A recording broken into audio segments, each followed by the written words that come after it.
전두환 전 대통령께서 김일성 주석에게 보낸 친서에는 이런 내용이 포함되어 있습니다. 주석님께서는 광복 후 오늘까지 40년에 걸쳐 조국과 민족의 통일을 위해 모든 충정을 바쳐 이 땅의 평화정착을 위해 애쓰신 데 대해 이념과 체제를 떠나 한민족의 동지적 차원에서 경의를 표임하지 않습니다. 이대로 해석한다고 하면은 새누리당식, 국정원식으로 하면은 전두환 대통령은 국가보안법을 위반했고 종북 원조 세력이고 있을 수 없는 겁니다. 분단이 후 난파된 최고위급 인사 황태성. 북한에서 무역 부상까지 지낸 그는 사실 박정희와 어린 시절부터 특별한 인연을 가지고 있었다. 황태성은 1946년 미 군정이 항거한 대구 10월 항쟁을 주도했는데 박정희의 형인 박상희 역시 적극적으로 가담한다. 일제 때부터 공산주의자로 활동해온 이들은 둘도 없는 친구였다. 결국 황태성은 주동자로 몰려 월북하고 박상희는 경찰에 의해 피살되고 말았다. 소년 시절 가난 때문에 학업을 포기해야 했던 박정희에게 진학을 적극 권하고 용기를 북돋아준 것은 형 박상희였다. 훗날 박정희는 가장 존경하는 인물이 바로 독립운동을 하던 형 박상희라고도 했는데 그 친구였던 황태성과의 교분 또한 두터운 것이었다. 더욱이 46년 대구 10월 항쟁 당시 박상희의 죽음은 그 후 박정희에게 커다란 영향을 미친다. 그 후 박정희는 국군 내 남로당 일원으로 활동하게 된다. 그리고 1948년에 여성 반란 사건이 일어난다. 국군 내 남로당 세력이 무장 봉기한 사건으로 제주 4.3 항쟁에 진압을 명령받은 국군 14연대가 오히려 좌익 세력 주도하에 여수를 장악했던 것인데 반란군이 진압되자 이번엔 이른바 군내 빨갱이를 색출하려는 대대적인 숙군이 시작됐다.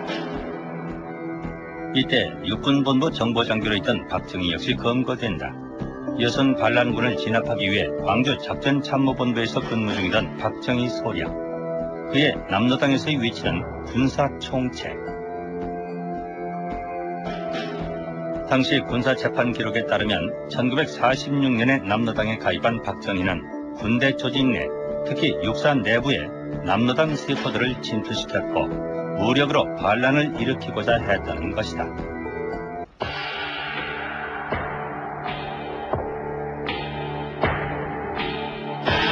결국 박정희는 무기징역을 선고받는다. 이 숙군 과정을 통해 당시 남한의 국군 중 5% 정도인 4,700명의 장병이 처벌을 받는다. 그리고 그중 수백 명이 총살 또는 징역에 처해졌다.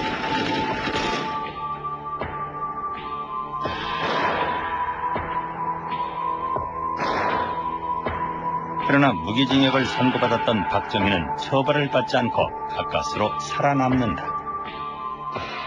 이제 박정희 이 사람이 군내 조직 체계를 우리한테 제공을 했습니다. 사람 이름을 전부 적는 것보다는 더 중요한 게 조직 체계입니다. 그래서 처음으로 조직 체계를 우리가 알 수 있었다는 사실이죠. 그 공로도 물론 생각하고 그래서 그 사람 형 집행을 하지 않고 박정희는 49년 단지 불명예 파면만을 당한다. 학교를 졸업하고 교사로 근무하던 중 군인이 되기로 합니다. 상대적으로 나이가 많았던 박정희가 택한 곳은 만주의 군관학교. 이 만주 군관학교는 일제가 전쟁을 벌이기 위해서 군 간부를 충원하기 위한 목적으로 세워진 학교죠? 예, 그렇습니다. 닭깎기 마사오로 창씨 개명한 박정희는 이곳에서 2년 동안 공부했습니다. 我们主要在预科本科啊，预科我们在本科才上士官了。预科2年我们生活啊，我们的生活那是日本和日本师学校一个模式下来的，教官和这个什么书记，生活习惯什么的都术科和那什么小科都一样。 일본 육사 졸업 후 소위로 임관한 박정희는 만주군 보병 제8단에서 근무한 것으로 알려지고 있습니다. 당시 직책은 부관이었습니다. 이 책은 중국 정부가 일제 시기 만주국에서 부역했던 관리들과 군인들의 자술서를 모아 중앙당항관에서 편찬한 책입니다. 이 책에 보병 제8단에 관한 기록이 있다는 것이 처음 발견된 것인데요. 자술서를 쓴 유부는 만주군 보병 8단의 직속상관. 거기에는 여단장으로 근무할 당시 휘하의 보병 8단이 열화성 반벽산에서 토벌을 하였다는 기록이 있습니다. 이처럼 부대의 위치, 활동 시기와 내역 등이 모두 공개된 것은 처음입니다. 부대가 개편된 이후에도 8단은 열화성에 남아 토벌을 계속하였다고 합니다. 만주군 보병 제8단이 있었던 열화성은 북경의 동북부 지역, 지금의 하북성 일대, 그곳의 반벽산에서 누구와 싸웠던 것일까? 뭔가 그 조선 영대랑 있는 그 팔로군 소멸하려 토벌하러 들어갔죠. 그러니까 박정희가 갔을 때 바로 거기에 제일 아주 토벌 세게 할 때죠. 43년이 들어가서 44년이 가서 45년 해방까지 있었으니까. 이번 대통령 선거는 무효회다. 무효회. 난 절대로 승복할 수 없소이다. 생각들 해보세요. 부패에 무능하다고 혁명을 했다는 사람들이 이번엔 자기들이 대리투표다 매수다 해가지고 부정으로 선거를 치르지 않았어. 그렇게 부정으로 선거를 치렀는데도 겨우 15만여 표밖에 앞지질 못했어요. 그러니 내가 이번 대통령 선거 결과에 승복할 수 있겠소? 나는 투표에 이기고 개표에 진 정신적 대통령이 왜? 투표에 이기고 개표에 졌다. 그러니 정신적 대통령이다. 윤부선은 11호 대통령 선거는 부정으로 치러졌다는 확신을 갖고 있었습니다.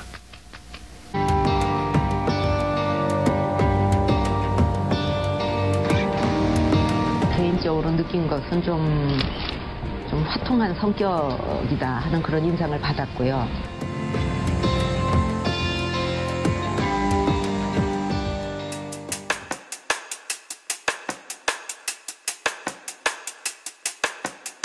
실제 만나본 김정일 위원장은 어떤 사람이던가요? 김 위원장은 가식이 없었어요. 거침없이 답변하는 스타일이었습니다. 이상가족들이 지금처럼 만나면 어느 세월에 다 만나겠느냐, 상설 면회소를 설치해야 하지 않느냐고 하면 나도 그렇게 생각한다며 거침없이 대답해요. 박 대표의 방북에 대해 긍정적 평가도 있지만 한편에서는 남한의 전직 대통령 딸과 북한의 전 주석 아들 사이에 개인적 화해만 하고 온 것에 대해 문제를 지적하는 목소리도 있습니다. 누구라도 물꼬를 타야 하잖아요. 정치인으로서 남북 평화를 증진하는데 역할을 해서 잘 되면 좋은 것 아닌가요? 정부가 대화하다가 끊어지면 그거 뚫릴 때까지 기다릴 수만은 없는 것 아니에요? 북한의 인권 문제는 어떻게 생각하시는지요? 대화를 하려고 마주 앉아서 인권이 어떻고 하면 거기서 다 끝나는 것 아니겠어요? 이런 점에 대해 북의 실정을 공박할 수도 있는 것 아닙니까? 나는 미래지향적으로 일을 합니다. 과거 일을 얘기하는 것이 국민들 평화롭게 사는데 도움이 되겠습니까?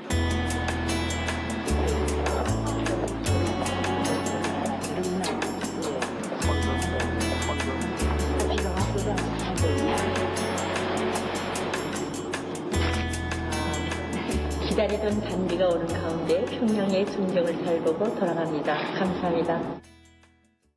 탈북자 문제에 대해서는 어떤 해결 방안이 있다고 보나요?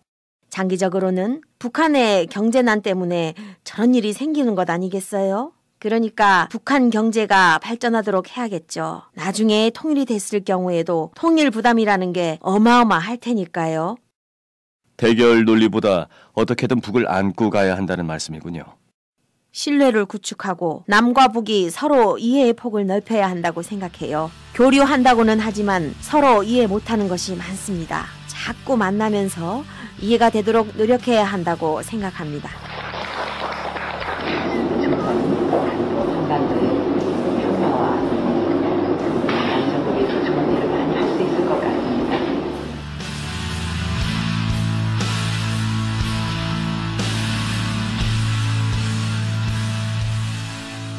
중앙선거관리위원회에서의 개표 조작이 있었어요. 이것은 국민적 의혹이 계속 증폭되고 있어요.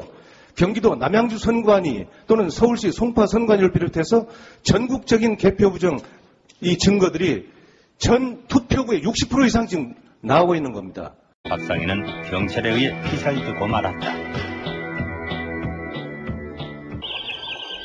소년 시절 가난 때문에 학업을 포기해야 했던 박정희에게 진학을 적극 권하고 용기를 북돋아준 것은 형 박상희였다.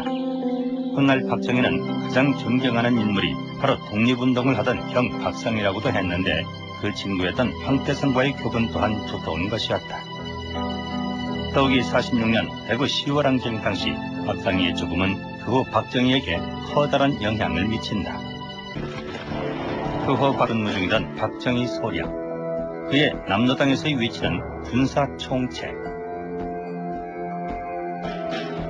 당시 군사재판 기록에 따르면 1946년에 남로당에 가입한 박정희는 군대 조직 내, 특히 육사 내부에 남로당 세포들을 진투시켰고 무력으로 반란을 일으키고자 했다는 것이다.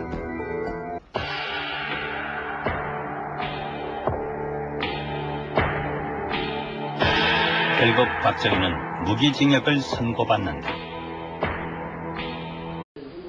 전두환 전 대통령께서 김일성 주석에게 보낸 친서에는 이런 내용이 포함되어 있습니다. 주석님께서는 광복 후 오늘까지 40년에 걸쳐 조국과 민족의 통일을 위해 모든 충정을 바쳐 이 땅의 평화정착을 위해 애쓰신 데 대해 이념과 체제를 떨어 한민족의 동지적 차원에서 경의를 표임하지 않습니다. 이대로 해석한다고 하면은 새누리당식, 국정원식으로 하면은 전두환 대통령 박정희는 국군 내 남로당 일원으로 활동하게 된다. 그리고 1948년에 여성 반란 사건이 일어난다. 국군 내 남로당 세력이 무장 봉기한 사건으로 제주 4.3 항쟁에 진압을 명령받은 국군 14연대가 오히려 좌익 세력 규모하에 여수를 장악했던 것인데 반란군이 진압되자 이번엔 이른바 군내 빨갱이를 색출하려는 대대적인 숙군이 시작됐다.